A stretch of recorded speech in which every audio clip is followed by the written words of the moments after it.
Welcome, Tara LaFon Gooch, coaching in session. How are you doing today?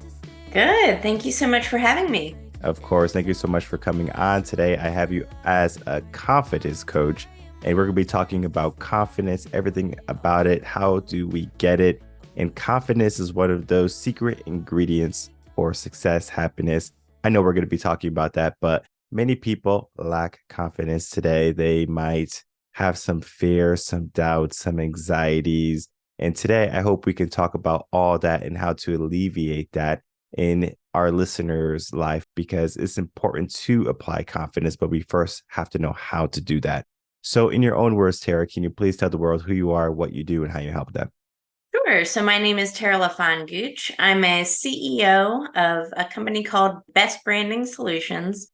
So by trade, I'm a brand strategist. I'm an entrepreneur, but I also recently wrote a book on confidence. So that's what we're going to be talking about today. In 2024, I will be a TED speaker as well. So I'll be talking about this exact talk on the TED stage, which is confidence. So I'm excited to go on this journey and hopefully add a lot of value to people. What made you want to write your book on confidence? Was it something that you were lacking in your life, or was it something that you saw people were lacking and you wanted to instill wisdom in them? So both, right? But I think so. The first rule of public speaking is if you haven't lived it, don't speak about it, right? And it's kind of the same thing with writing a book sometimes. And for me, it was very much a personal journey. It was something that for my entire life, I felt a shortness in. I just didn't feel very confident my entire life. As I started to go into entrepreneurship and in my career, even before that, this lack of confidence started to hold me back in every aspect of my life, not just one or two ways, but literally everything. It was at my lowest point, and I almost just gave up and I couldn't see the forest through the trees, if you will. It started to just sink to me that how you actually develop confidence. And I talk about it in my book. It was a very transformative journey, but very much an empowering one. I'm just ready to share it with the world. Okay. Well, let's get down to the basics, right? What is confidence? What is your definition of confidence? Oh gosh, it's self-belief, obviously, like we know that, right? But it's so much more than that. Confidence, it makes or breaks success. Through confidence, we can achieve all sorts of things. But if we're going to go down to the most basic form, what is confidence? Sometimes it's that seed of self-belief that you're made for more, that you deserve more, and that you want more, and you want bigger and better things, that you believe in yourself. And it's really hard. A lot of people struggle with it and it holds them back. So that self belief is really key. You've got to believe in yourself and your abilities. And yeah, that's what I would say that would be some of the definitions of confidence for sure. When I start to look at like children growing up, my life growing up, I would say when I was like a kid and I really didn't speak yet or anything, I had a lot of confidence. I was jumping off sofas and off beds, and my mom was probably losing her mind. For me, I was like, I can do it. I'll be okay. But then at some point, I started to be more careful. Oh, let me make sure I don't get hurt. Let me do the things that I'm good at. I was less confident. Now, I think this stems from me being in school, maybe getting a bad grade or something like that. I'm losing a little bit of confidence. And it got to the point where it's just like, why am I not that same kid growing up, jumping off beds and doing all of these dangerous things? Where did the confidence go? So I want to have a conversation with you is more in the line of where does confidence go? Do we lose it when we're young? Do we lose it when we're older? Do we lose it when we get a hardship? Like, what is that confidence and what is that loss of confidence? Yeah, confidence, I almost envision like a meter, right? So a meter and some gets lost and the meter starts to go down, or you can pour more back in and the meter starts to go up. That's the visual when I think of confidence. Right in the beginning of my book, it starts out the foreword that you were born confident. We all were. I believe that. I've never seen a toddler, like you said, learning how to walk and then fall and assume that they're a failure, or fall and assume that walking is not for them. Young children think nothing of the sort, right? And then as they're learning to eat and dress themselves and do these things, they're building confidence. So it is possible to keep building, but I do believe there is a level there that we all have. And, as you said, as we get bad grades in school, rejection, failure, adversity, struggle, hardships, that lack of confidence can really go down. And if left unchecked, it can hold us back in all sorts of aspects of our life, from relationships to if we're able to ask for a raise, so the amount of money we're able to make, the activities that we go perform in, the adventures we take, all sorts of things. It can hold you back for sure. So I think that's really important to address and note. When my son was learning how to walk, he was standing up on the bed, doing some steps on the bed. But when he got to like the carpet or like, just a regular floor, he was like, no, I'm not standing up. So he was definitely not confident on the ground, but on the bed, he had all the confidence in the world. And I find that sometimes we could be confident in certain areas of our life, and sometimes we might need a little bit of help, a little bit of guidance. When you can find an area that you're confident in, do that, right? And then feel that and then build on that. And then it starts to go into other aspects of your life. For example, maybe you're really good at playing piano, but you want to learn how to play guitar. You might not be 100% confident in playing guitar. So if someone asks for you to play them a song, you're most likely going to go to the piano first than if you were going to go to the guitar. How can we help people start to be more deliberate in doing the things that they're not 100% confident, but they're trying to get there? So if you wait and sit about it and think about it, guess what? You're never going to be confident enough to do it. So action is absolutely built on momentum. You have to put in the action. So that's why I have that as an acronym in my book. Through that inspired action, through that purposeful intention, we're able to develop our strengths, just like what you said, right? I think so many people focus on things they're not good at, constantly think about how they can be better at this thing they're not good at. And whereas instead, they could focus and have some intentional action honed in on their strengths. How much more confident would they be? They'd feel more fully equipped. They would feel better suited. They would probably be more fulfilled and happier as well. So, focusing on your strengths with intentional purpose and action, I think, is absolutely fundamental at building that confidence and continuing to build that confidence. Just like this, for example, if somebody is afraid of public speaking, like I used to be, warm up with something like a podcast, right? Put in that action where it's something that you can do that's an easy next step, where it's not going from I am afraid of speaking to being on stage in front of thousands of people overnight, but taking a small step in that direction, getting warm, getting comfortable with it, building that momentum, building that confidence.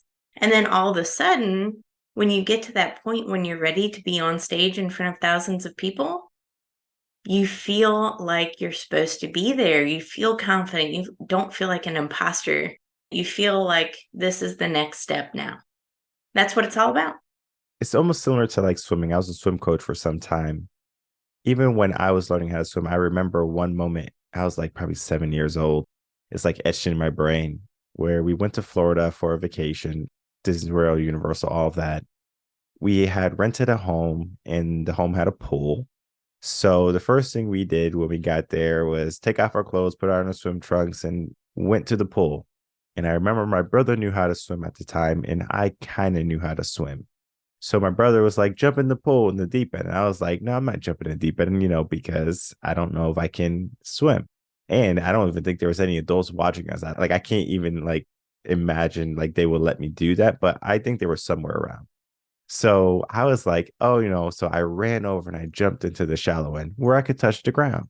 So that was my comfort level where I was comfortable there. And even when I was teaching swimming, sometimes I would get a student who was afraid of the deep end when they couldn't touch the bottom of the pool anymore. Maybe it was scary. Maybe they watched Jaws or something, so they thought a shark was going to get them. I don't know.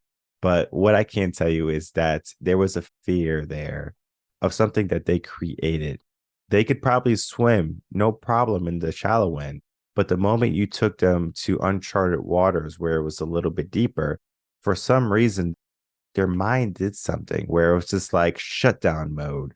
Do you find that is the case when, as you said, start small, do a podcast, but then when they go do public speaking, even if they're an A+ podcaster, they go on stage and they can't perform? Do you find there's a correlation in that? Yeah, I think that's a good example of self-sabotage, right? So self-sabotaging behavior. And sometimes we're not even conscious we're doing it. Again, that's when our brain tells us, oh no, this is different. This is unfamiliar. But it really isn't. Being on stage and speaking in front of 5,000 people is really not a ton different than speaking at a party. It's all what we tell ourselves, right? And sometimes that self-sabotaging behavior kicks in. But I think that's interesting that you brought up swimming, because I very much think confidence is like a sport. You have to put your reps in. When you put that reps in, when you, again, going back to action, when you continually put action in and put those reps in, it kind of erases that self-doubt, So maybe the first time you did it, it was like that self-sabotage may have kicked in and said, I can't do this. This is different. But you do it enough times, it does tend to lessen. But so many people do it, self-sabotage, and never try it again because they assume they're going to fail every time. And part of a precursor to that failure is what we tell ourselves. And part of that is self-sabotage. So, we exclude our own self sometimes by our limiting beliefs and say, that's for other people. How often do so many of us say that? They look at successful people and say that's for somebody else, or somebody that's super confident and say, wow, I wish I could be that. So we're already self-sabotaging ourselves, right? Because now you're already setting up a limitation. So I talk about that in my book. It's a reframe. So instead of saying, I wish I could afford that, or I wish I was confident enough to do that, or I'm not confident enough to do that, start saying, how can I be? And you'll find when you start asking yourself a question, as opposed to saying an absolute statement, it starts to open up the pathways of the action that you need to take in order to reach that goal. Yeah, no, that's 100% correct because I often say confidence doesn't come first. It comes the action. You have to do it. You're not going to start off being Mozart. Maybe you will, Yeah, maybe. maybe I it's a didn't. possibility. It's a possibility, of course. But many of us are going to be a beginner. That is maybe the most difficult place for people to be in because there's, again, that self sabotage, that doubt, all of those limiting beliefs you're giving yourselves because it just seems natural where it's just like, yeah, I'm not good at this and I'm supposed to be good at this because I'll be made fun of if I'm not good at something. But you do have to be brave. When we look at the word brave, is it similar to confidence or is it different? Ooh, I love that question. I think it is the same thing, right? In order for us to be confident, we have to be brave. And I'm going to take you back on my entrepreneurship journey just as an example. I had no idea what I was doing when I became an entrepreneur. Guess what? I also had no idea what I was doing when I started writing my book. But I fought through and I was brave about it. When I became an entrepreneur, I didn't have any idea how much I would have to be putting myself in the spotlight, showing up every day on social media, etc. It required bravery. And then through that bravery gave me confidence. And again, it builds on each other. And that's the beautiful part of it. It's almost like the compound effect for confidence. You do one activity, you start to feel good. You do it again, you start to feel good. You put more reps in. You start to realize, hey, I have a lot of talents and skills. Hey, I'm pretty good at this. And you know what? People actually pay me to do that. And then you start to really become confident, right? Because you're, as an entrepreneur, starting to deliver people results. That goes back to those strengths, honing in on those strengths, those natural skill sets that you have, those talents and abilities, and focus on those. And then through action and consistency, because it's all about consistency, let's face it, watch yourself become confident. It would go against the laws of nature for that not to work out for you. Even when I was like becoming a teacher, for some reason I wanted to be a music teacher. I guess I was just in love with the guitar at the time. I just like, I just want to teach. It didn't matter what I taught. I just decided to teach music. And I always told myself I just wasn't a good singer. And it wasn't until I got a cooperating teacher who was like, "You are a good singer. Let's work on it." And then I was like, "Great." And I got really good at it, to the point where now the kids are saying, "Oh, you're such a good singer." And I'm thinking in my head, oh, I don't know like where you got your ears from, but but it was me building up to sing in pitch, to be confident, and everyone else felt it. It was like, "Oh, like this guy can sing." Now I don't do karaoke or anything, but in order to teach the kids how to sing, concerts and things like that, that was a no-brainer. It was easy for me. And I remember on the first day of school, when I had my first class, and I was just like, all right, like they're all looking at me. What do I do? Because they're trying to, gauge you and, see if you're a good person, if you're fun, all of the different things. And you have so many different things going in your mind. Luckily, I had great cooperating teachers, mentors growing up and in college where I was ready, where if I had an issue or a roadblock, I just look back at my training and I say, I am built for this. It's something that the Army does actually, where when they're in boot camp and they're training and when they finally get into a live fire situation, the staff sergeant is there to say, remember your training Marines or, cadets or whatever, because it's like, oh, wait, we went through this already. And so when I was in front of that class of 25, 30 students, it was like a little bit nerve wracking because, again, all eyes on me. And then eventually you're in front of the whole school. That's going to be dependent on where you are. Sometimes it could be 300 kids, maybe it could be 5,000. So it just depends on the school. But I mean, I spoke in front of 5,000 to 10,000 students, at any point in my teaching career. And it was just another walk in the park for me. 25 kids in a single classroom to me was the same as a whole assembly, as a whole district. It was just the same. It was, again, I was just accustomed to it. And it wasn't so much I was accustomed to speaking to that many people. I was confident in my skills. We talk about strengths, we talk about being confident in what we do. How can someone elevate their skill if they might be building them still, or they might be at a really great place and they just need to be told, like, hey, you're really good already, just start. Yeah, absolutely. Always just start, right? Because that's all we have. So that's another part of action that I talk about in my book. Listen, folks, we can't act in the past. That's already happened. We can't act in the future. So the only time that any of us has control of are our present actions at this moment. The best way to get started is to start. And it's not tomorrow, it's today, it's right now, right? There is some action that we can put in today toward our goal, even if we don't know the action steps. So, for example, in January in 2024, I will be speaking on the TEDx stage in England.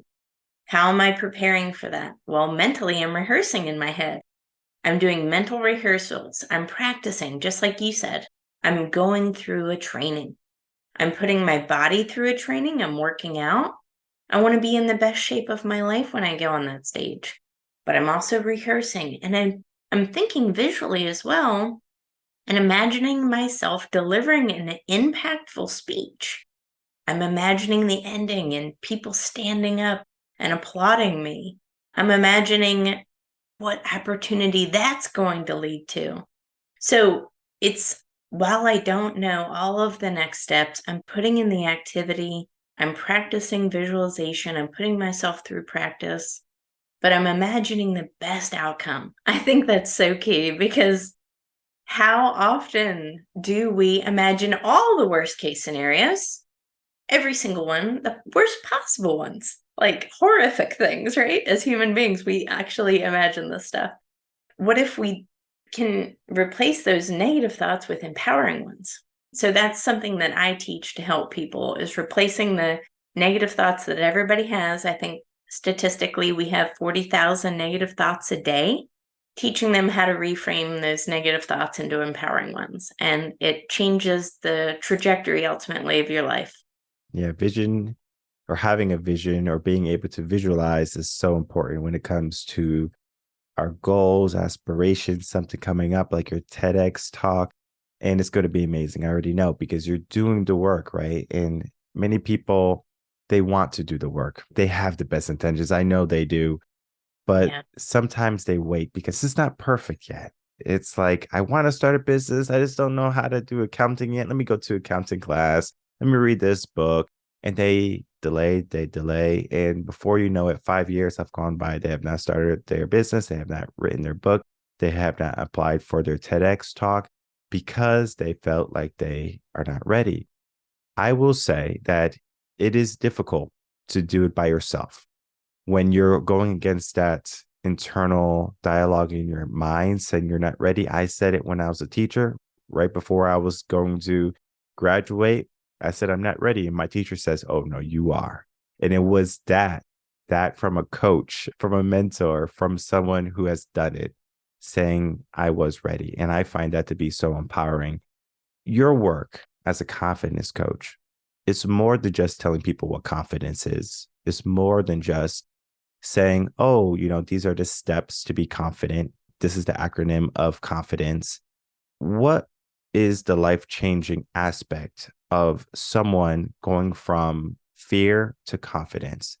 Oh, that's a great question. First off, it's normal. I think we all face it. But like you said, do you want to wait 5 years for your dreams, or do you want to go after them tomorrow?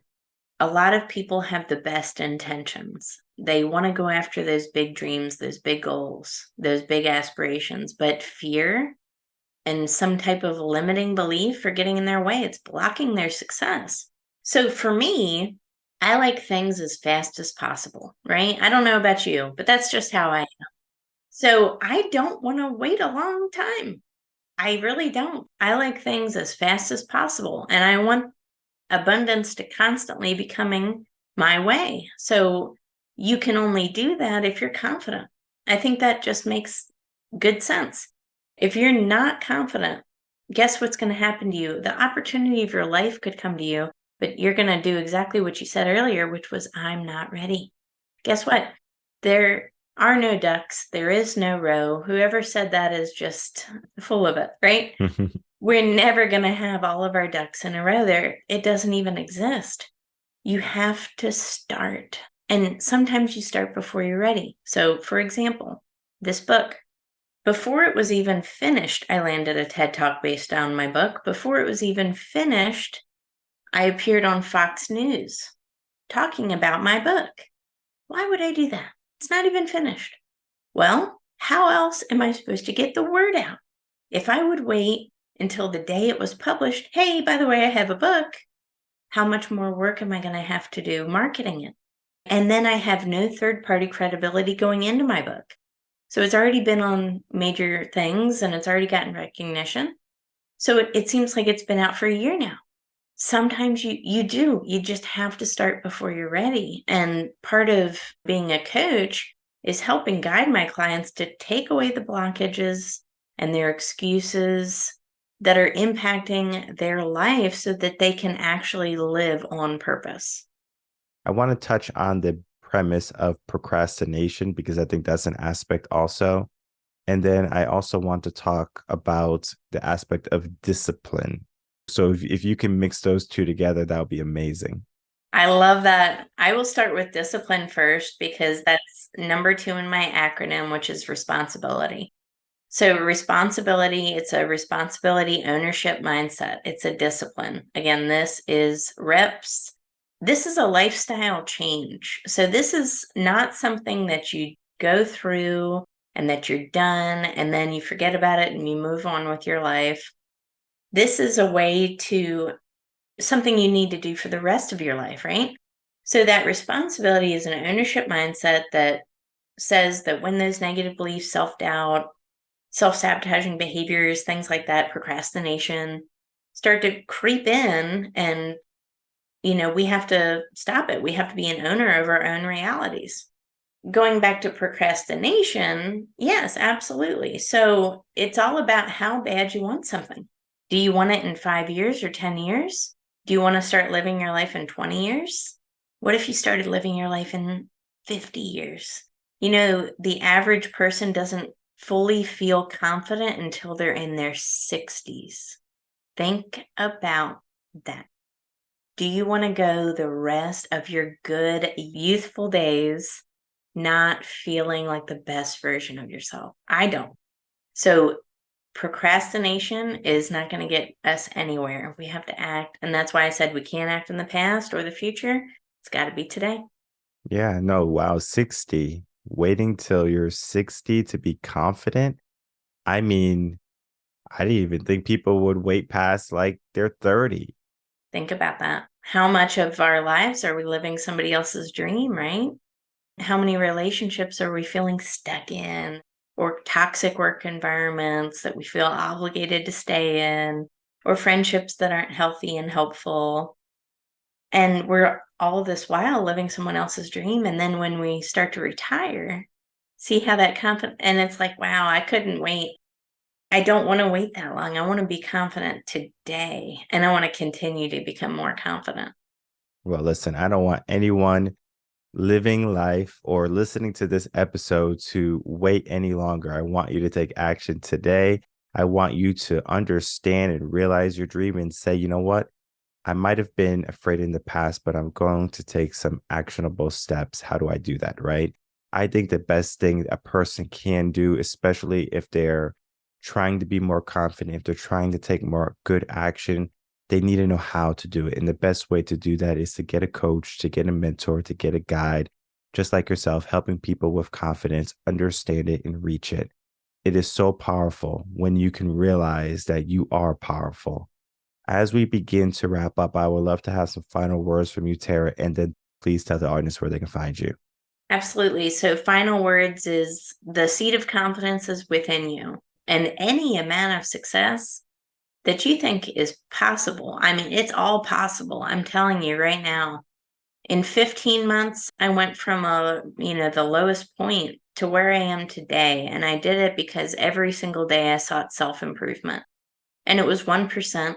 It wasn't a lot, but that 1% in a year made me 37 times better and improve. And I'm no longer a recognizable version of myself compared to what I was even just a year ago. So the seed of confidence is within everyone. If you improve just a small fraction, even a fraction of a percentage every day, you will be a changed person in months. Keep going. Those dreams are so real and beautiful, and you guys all deserve to accomplish them. You can find me on Amazon. So my book is on Amazon, How to Grasp Confidence and Own Your Power. I'm also on LinkedIn, Facebook, Instagram, TikTok, I believe. So you can find me at Tara LaFon Gooch. I'm on those social links. Perfect. And I'll definitely make it easy for everyone to find you and your book. All the links are going to be in the description box below. Everyone check her out, purchase her book, get some confidence coaching, because in order to achieve great things in your life, you do have to want to take the first step. And I know many people want to take that step. Sometimes they just need a little push. And I think Tara's going to be that person to not only give you that nudge, but to do it with care, because we might be fearful to take that first step, just like my son was when he was walking on the ground. But we don't have to be fearful any longer. We can take that step in confidence. We begin today. I would like to thank you so much, Tara, for coming on Coaching in Session, helping us understand confidence and talking about the work that you do. Thank you so much for having me. Of course.